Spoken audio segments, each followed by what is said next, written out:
जरा मोदी साहब पेरिस पहुंचे हैं, वहाँ पे गेस्ट ऑफ ऑनर हैं बेस्टाइल डे पे।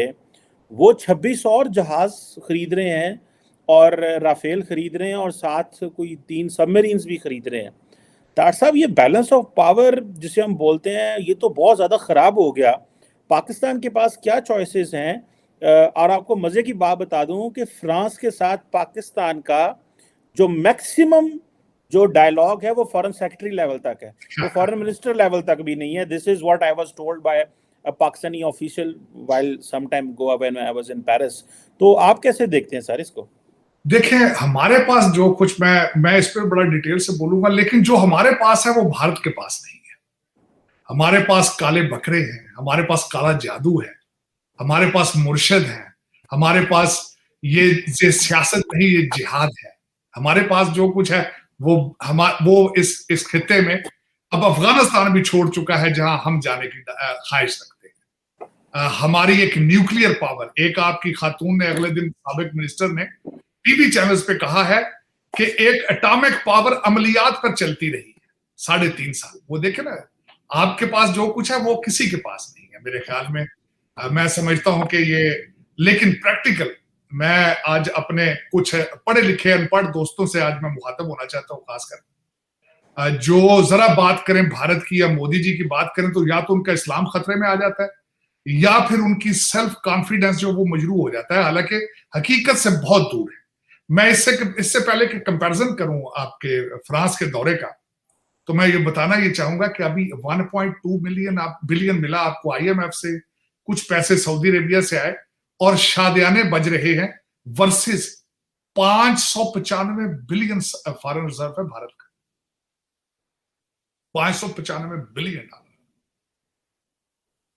और अगर मैं कहूं कि उनसे कुछ सीख लिया जाए तो बदतमीजी के तूफान शुरू हो जाते हैं। अब मैं बताना चाहूंगा कि आज फ्रांस में क्या हो रहा है। फ्रांस में क्या, मैं देखना सबसे पहले तो ये बताना चाहूंगा कि ये 14 जुलाई को सबसे बड़ा जो होगा, मोदी साहब का छठा दौरा है, छठा। और 36 राफेल तैयारे थे, 36 पहले लिए थे, 26 आज ले रहे हैं, 80 हो जाएंगे उनके पास, और 3 स्कॉर्पियन सबमरीन्स ली जाएंगे। चीमा साहब, त्यारे लेना, एक तो पहले मैं ये बताना चाहूंगा कि राफेल त्यारे जो हैं ये किसके मुकाबले में हैं? ये F-18 हॉर्नेस त्यारे को सुपर उससे सुपीरियर एबिलिटी रखता है राफेल। और ये मरीन त्यारा है, ये उनके जो कार्गो शिप्स हैं उसके ऊपर से चलेंगे, उससे भी आगे छोड़े। ये राफेल त्यारे फ्यूचर में अलायंस के साथ मिलकर भारत के अंदर असेंबल होंगे। इसकी काफी 51% ओनरशिप होगी रिलायंस की। और डासो अभी जेट तैयारों का अभी कॉन्ट्रैक्ट, अभी वो कहते हैं ना, अभी सूखा नहीं था वो कॉन्ट्रैक्ट, उसकी स्याही अभी सूखी नहीं थी। जो जेट तैयारे भारत के अंदर बनेंगे उनकी उस कॉन्ट्रैक्ट की स्याही अभी सूखी नहीं, ये दूसरा कॉन्ट्रैक्ट बनने जा रहा है। अब उसमें बताना चाहूंगा कि तीनों की तीनों अफवाज वहां जा रही हैं उनकी इस चीज में हिस्सा लेने के लिए, और उसमें पंजाब रेजिमेंट जा रही है। और पंजाब रेजिमेंट की हिस्ट्री जो है वो 100 साल पुरानी है फ्रांस के अंदर। 19 सितंबर 1915 में 900 सिख शहीद हुए थे पहली जंग अजीम में। ये उसकी हिस्ट्री है। दूसरी सबसे बड़ी हिस्ट्री जो बनने जा रही है कि नेवी का जो दस्ता वहां चलेगा उसको भी एक खातून भारतीय निजात ऑफिसर जो है उसको लीड करेंगी, और जो एयरफोर्स का होगा वो भी उसको भारतीय निजात एक खातून लीड करेंगी। अब ये मैं बताना चाहूंगा, 3 राफेल त्यारे भारत के जो फ्लीट का हिस्सा है वो 14 जुलाई को उस परेड के ऊपर से गुजरेंगे।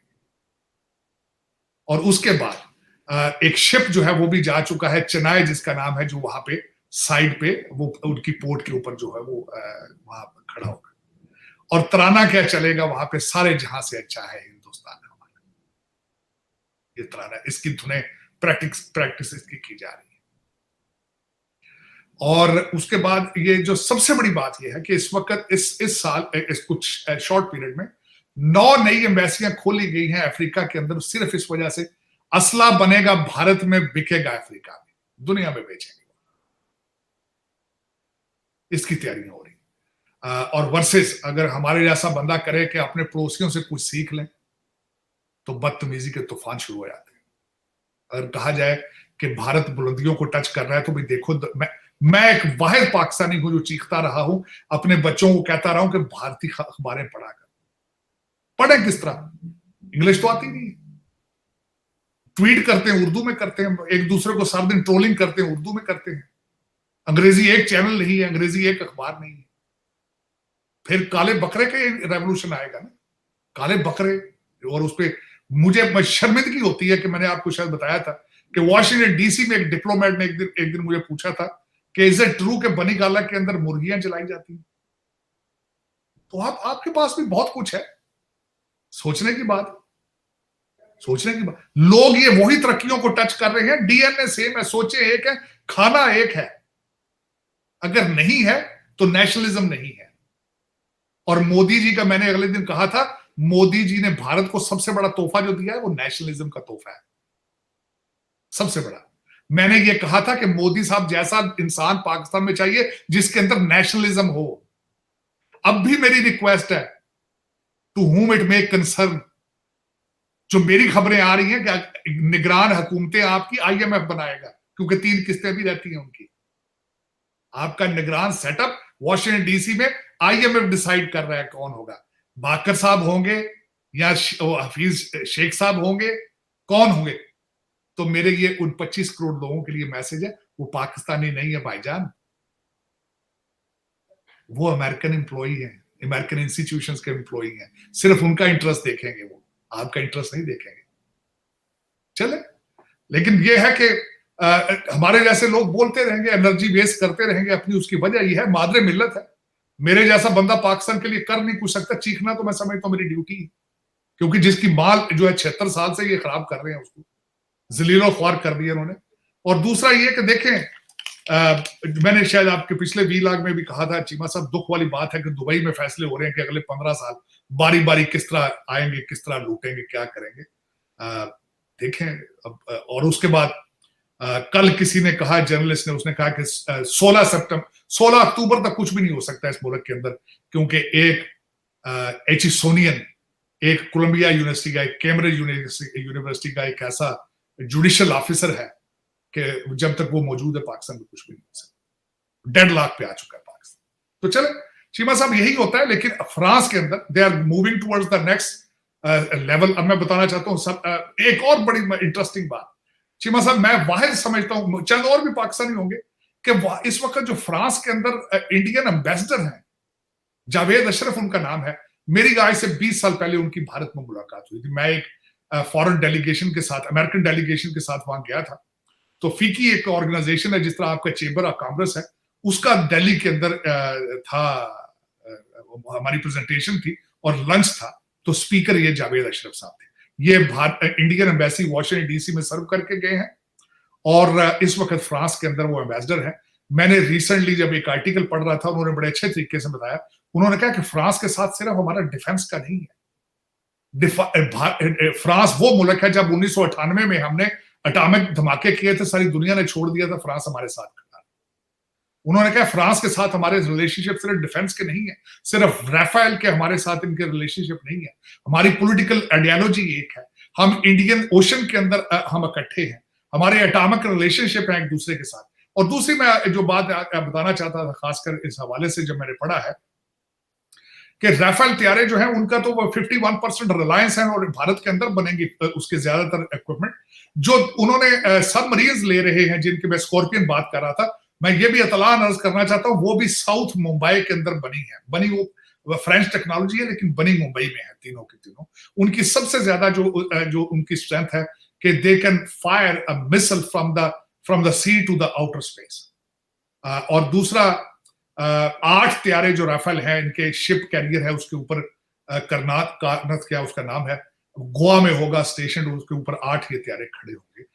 और उसमें जो मैं समझता हूं कि उन्होंने कहा है, जिस तरह उन्होंने 5 इसके बताए थे, हमारे इंडिया और फ्रांस के 5 पिलर्स हैं रिलेशनशिप के, जिसमें उन्होंने कहा कि डिफेंस स्ट्रेटेजिक, उसके बाद एटॉमिक रिलेशनशिप, पॉलिटिकल आइडियोलॉजी, और फिर उसके बाद उन्होंने ट्रेड की कई बातें की हैं। लेकिन उन्होंने कहा है, और मैं समझता हूं कि ना सिर्फ पिछली दफा मैंने अपनी आंखों से खुद आई विटनेस ऑफ मोदी साहब trip to Washington DC, that was the highest level possible. और इससे बड़ा लेवल क्या हो सकता है कि जब तीनों के तीनों फोर्सेस जो है वो फ्रांस में शाज़-ए-लीज़े पे परेड करेंगी और धुन बजेगी उसके के सारे जहां से अच्छा है हिंदुस्तान हमारा। अब इससे आगे आप अपने डिप्लोमेटिक या अपने रिलेशनशिप डिफेंस ट्रेड के इससे आगे कहां लेकर जाएंगे आप। लेकिन इस वक्त अगर देखा जाए, मेरी हम्बल एक रिक्वेस्ट होगी, करना ना करना अलग बात है, लेकिन इसकी कवरेज को देखें जरूर। हर पाकिस्तानी को चाहिए इस कवरेज को देख के इन खबरों को पढ़े, शायद कभी हमें जिंदगी में शर्म आ जाए। दरअसल हम तो ब्लॉक कर देते हैं खबरें, हम चलाते ही नहीं है ये खबरें, ब्लॉक कर देते हैं। वो समझते हैं कि इससे पता नहीं क्या होगा, लेकिन ये होता है ना कि खित्ते की खबर होती है कि बांग्लादेश में ये हो रहा है, भारत में ये हो रहा है, हम तो वो खबर भी नहीं चलाते। तो ये भी मैं समझता हूँ एक बात तो कोई मुनासिब नहीं है। समझ आप जैसे आप कह रहे हैं कि कम से कम देखिए किस डायरेक्शन में जा रहा है, तनकीद भी करें, लेकिन कुछ ऐसी चीज़ें भी सीखने की कोशिश करें जिसमें तामीरी चीज़ें भी हों। जो आखिर भारत हमारा नेबर है, हम कहीं जा सकते हैं ना, वो जो साढ़े वास्ते होंदा असी भारत ਨੂੰ थोड़ा ਜਿਹਾ इंडियन ओशन ਨਾਲ ਤੇ ਛੜਨਾ ਸੀ, लेकिन वो नहीं। लेकिन ये कि चीमा साहब, मेरे ख्याल में इस वक्त अगर देखा जाए तो अब ये दौर ऐसा, इस वक्त आप इकोनॉमिक क्राइसिस में है, और इकोनॉमिक क्राइसिस को किस तरह ठीक किया जा सकता है? ट्रेड के जरिए, मैन्युफैक्चरिंग के जरिए, एग्रीकल्चर चीजों के जरिए। और लेकिन ये कि आपके पास देखें, अब मैं जिस तरह मिसाल लेता हूं, मोदी जी की मिसाल दी तो गले पड़ जाते हैं लोग। अब मैं चाइना से कहता हूं कि किकबैक्स ले लेते हो, वहां जिस तरीके से करप्शन को कंट्रोल करते हैं, वो क्यों नहीं सीखते वहां से? वो गोली मारते हैं, और जो गोली के पैसे हैं वो भी लॉयल किन से लेते हैं? ये मैंने खुद पढ़ा चाइना की उनके रूल्स के मुताबिक, जो वो 10 रुपए की गोली ले होती है जिससे मारते हैं, वो भी उसके बिल पे जाती है। हाँ, जब जेल में जाता है बंदा, उस बाहर आने का खर्चा भी खुद देता है, उसको लेबर पे लगाया जाता है, उसमें से उसका खर्चा काटा जाता है जेल का। ये तरीके वहां से क्यों नहीं सीखते? किकबैक्स लेते हो, करप्शन भी सीखते हो, हर जगह से, टर्की से और हर चीज से सीखते हो, ये क्यों नहीं देखते हो वो तरक्की किस तरह कर रहे हैं? मेरे समय से ये बात, मैं जब चैलेंज करके कहता हूं कि दुनिया की 400 साल पुरानी यूनिवर्सिटियां हैं, उनकी डिग्रियां आप पर खत्म हो चुकी हैं, आपके ऊपर से गुजर जाती, आप वहां से सिर्फ मनी लॉन्ड्रिंग सीखते हैं। आपको इस वक्त तबाह करने वाले सारे के सारे आईवी लीग स्टूडेंट पढ़े, डिग्री याफ्ता है, या ऑक्सफोर्ड और कैम्ब्रिज के पढ़े, आपकी सारी ब्यूरोक्रेसी बाहर से पढ़ के जाती है, सारी करप्शन में इन्वॉल्व, सारी। और अब मेरे जैसा बंदे को दुख तो होगा कि आईएमएफ डिसाइड करेगा आपका इंटर्न गवर्नमेंट के, आपका वजीर आजम कौन होगा और आपका फाइनेंस मिनिस्टर कौन होगा। ये शर्मिंदगी नहीं तो और क्या है? और क्यों है? क्योंकि अगले 3 महीने में उन्होंने महीने बाद किस्त देनी है आपको। आपके पास चॉइस ही कोई नहीं, आप इस तरह मजबूर हैं, आप घुटनों पे पड़े हैं। आप डॉक्टर साहब, secretary of state, American secretary of state Antony Blinken की स्टेटमेंट आ गई है कि हम बड़े खुश हैं इस बात पे कि पाकिस्तान को आईएमएफ से $3 बिलियन मिले, और वो कहते हैं कि we urge Pakistan to continue working with IMF for macro economic reforms and sustainable economic recovery. Doctor साहब, ये macro economic reforms American and IMF कह रहा है, और सस्टेनेबल इकोनॉमिक रिकवरी वो कह रहे हैं हम तो आपका साथ देंगे, आप भी थोड़ा सी हिलजुल करो। तो डू यू थिंक कि ये पॉसिबिलिटी है जो यूएस सेक्रेटरी ऑफ स्टेट ने कहा है? नहीं, क्योंकि ये आपको पहला और आखिरी प्रोग्राम नहीं है आईएमएफ का। पहले भी आईएमएफ के प्रोग्राम होते रहे हैं पाकिस्तान के अंदर। आप कौन सा गांव पे खड़े हुए कभी आए थे?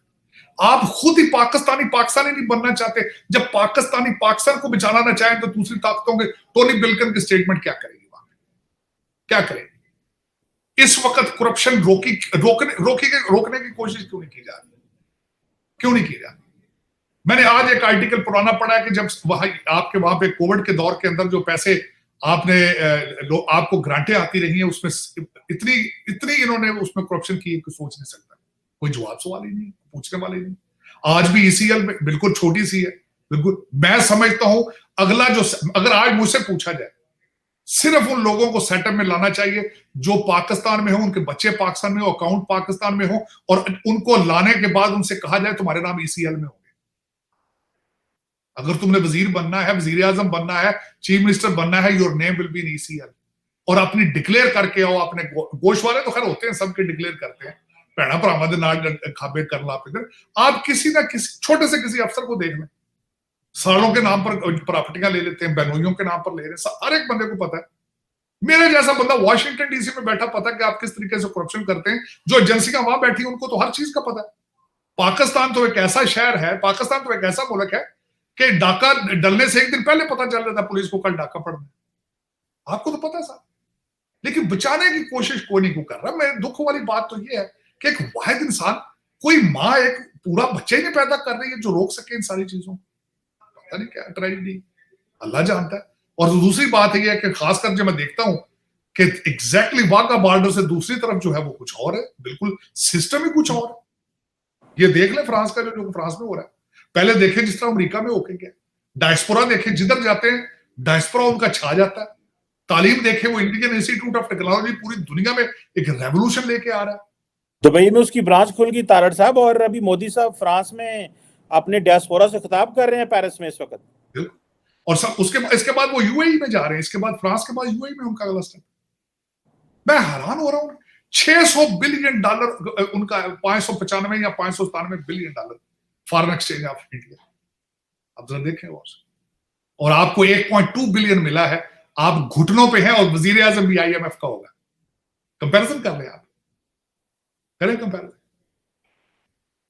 कर ले। फिर वो ये दर हकीकत कौमों, मैं समझता हूं कि कौमों के अंदर जब लीडरशिप ही कोई ना हो, जब काले बकरे चल रहे हो, जिस तरह खातून का मैं इतना बड़ा फैन नहीं हूं जिन्होंने स्टेटमेंट दी है, उनका अपना भी इसी तरह की चीजें हैं उनकी, लेकिन उन्होंने बड़े खूबसूरती से कहा, उन्होंने कहा दुनिया की वाहिद इस्लामिक सुपर पावर अमलियात पे चलती रही 3.5 साल, अमलियात, काला जादू।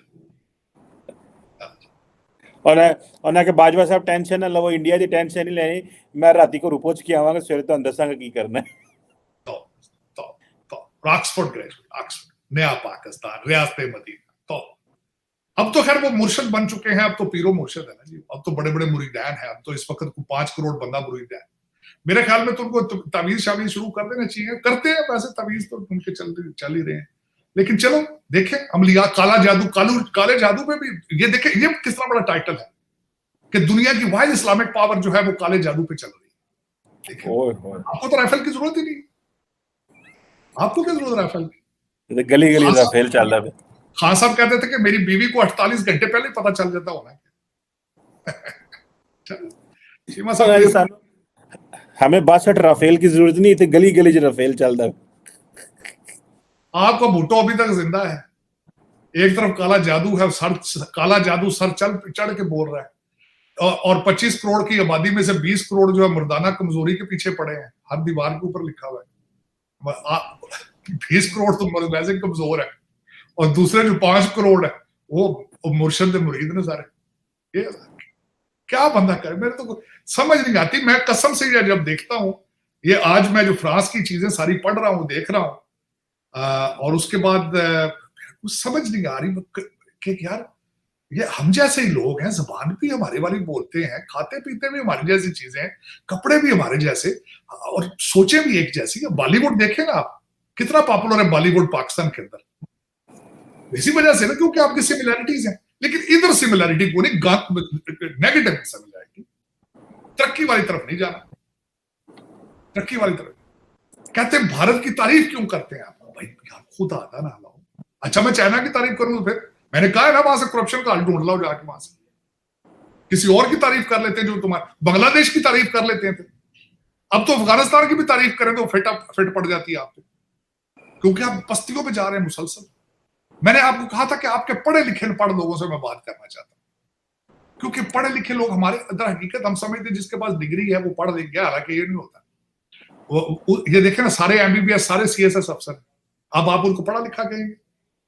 UIT के इंजीनियरिंग यूनिवर्सिटी का बंदा अगर CSS कर ले तो आप वो पढ़े लिखे की कैटेगरी में आ जाता है? मेरे ख्याल में नहीं, मेरे ख्याल में वो एक मिस्त्री है, वो मिस्त्री मैकेनिक है।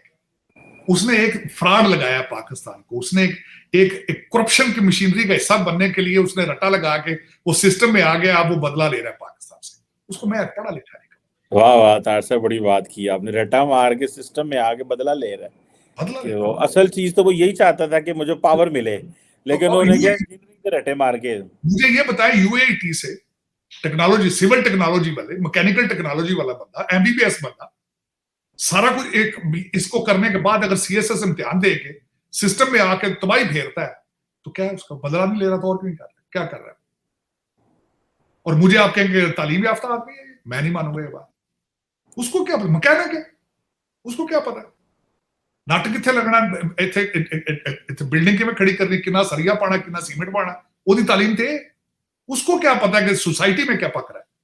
उसको क्या पता पॉलिटिकल साइंस क्या है, उसको क्या पता है कि इसका स्टेट किस तरह अर्थिकार में आएगी, सोसाइटी किस तरह इंसान ने गारों से निकला था, और किस तरह ये ग्रेजुअली सारा कुछ ये बना है, सारा कुछ सोसाइटी। सॉवरेंटी की स्पेलिंग उसको नहीं आते, उसको क्या पता सॉवरेंटी क्या है, उसको क्या पता पार्लियामेंट में क्या होना चाहिए क्या नहीं होना चाहिए, उसको क्या पता कि कॉन्स्टिट्यूशन कितना वैल्यूएबल होता है एक स्टेट के लिए, उसको क्या पता, उसको कुछ पता नहीं। उसको सिर्फ पता है करप्शन क्या है। वो जो साहिल उसके कमरे में घुसता है वो डॉलरों से देखता है उसको, क्योंकि उसकी नजर में टोरंटो के घर होते हैं, उसकी नजर के अंदर लंदन की प्रॉपर्टी होती है। यही ट्रेजेडी मतलब यही ट्रेजेडी। और आप और मैं रोजाना हम नई बातें नहीं करते, हर एजेंसी को पता है कि करप्शन क्या है। मुझे रोजाना मेरे साथ बैठने वाले लोग डिस्कस करते हैं, कभी फौज को गालियां देते हैं, कभी पार्टियों को गालियां देते हैं। मैं कहता हूं किसी को गाली ना दो, कभी जुडिशरी मैं कहता है तो पाकिस्तानी, जज भी पाकिस्तानी है, एस्टेब्लिशमेंट भी पाकिस्तानी, एजेंसियां भी पाकिस्तानी, लेकिन पाकिस्तान का कोई सोचने वाला नहीं। दुख तो ये कि पाकिस्तान का सोचने वाला, ये जर्मन नहीं है, फ्रेंच नहीं है, सारे पाकिस्तानी। लेकिन चीमा साहब यही है, ये मेरे ख्याल में तो आपकी तरक्की तब होगी जब ये आप सोचना शुरू कर देंगे, जब आप भारत की तरक्की अपने टीवी चैनलों पे दिखाएंगे, तब तरक्की। लेकिन उसके आप नहीं दिखाते, आप छुपाते हैं। आप खास करके आपकी स्टेट को चाहिए था रिएक्ट करते कि जब खान साहब ने चूरन बेचना शुरू किया था मजहब का, जब उन्होंने नारे लगाने शुरू कर दिए थे जिहाद के, जब उन्होंने नारे लगाए थे कि हकीकी आजादी बाहर निकलो, उसी वक्त रोकना चाहिए था। अब तो टू लेट हो चुका है। अभी तक आपकी कौम ज़ियाउल हक के जिहाद के नारों का जो है कीमत चुका रही है। अब जो नया करप्शन उन्होंने नया माइंडसेट किया है, इसकी कीमतें बहुत देर तक देते रहेंगे, बहुत देर तक। जरूरत नहीं थी चीज। आपको सबसे मैं मजे की बात बताता हूँ, सऊदी अरेबिया हमारे सब लोगों का एक मजहबी मुल्क है, मुकद्दस जगह है। वहां पे मस्जिदें जो है रेगुलेटेड है, खुतबा हुकूमत भेजती है। इस तरह के लोगों को, काले जादू वालों को हाथों में माइक नहीं दिए जाते कि स्टेट की जड़ें काटो। रेगुलराइज्ड है वहां मस्जिदें, खुतबे गवर्नमेंट देती है, तब स्टेटें चलती हैं। वहां मजहब को खतरा है, किधरे भी नहीं खतरा। तार साहब ये तो फिर जैसे मोदी साहब आए थे तो उन्होंने एक बात की, मेक इन इंडिया। तार साहब इस तरह की बातें हमारे लीडर नहीं कर सकते कि मेक इन इंडिया, इंडिया में इन्वेस्ट करें, आके इंडिया में बनाएं, छोटी छोटी मैन्युफैक्चरिंग करें ताकि एटलीस्ट रोजगार जनरेट हो। ये हम देखते हैं कि जैसे इंडिया के साउथ में जो है वो हार्टेक स्टार्टअप्स चल रहे हैं, बेंगलुरु के अंदर और बहुत सारे जगहों के अंदर। तो इस तरह के इनिशिएटिव आपको नहीं लगता कि देने से हम भी हमारे मुल्क की इकोनॉमी भी ग्रो कर सकती है और आईटी जैसे सेक्टर एक्सपोर्ट करके रेवेन्यू कमा सकते हैं? What do you make of that sir? Cheema साहब देखें, आपके इसके पीछे भी मैं फिर एक दफा कहूंगा नेशनलिज्म बहुत जरूरी है। जब आपकी रूलिंग एलीट जो है लंदन बेस होगी तो वो क्यों मैन्युफैक्चर करेंगे पाकिस्तान? और इस वक्त मैं बताना चाहता हूं, आपके लोग करते हैं,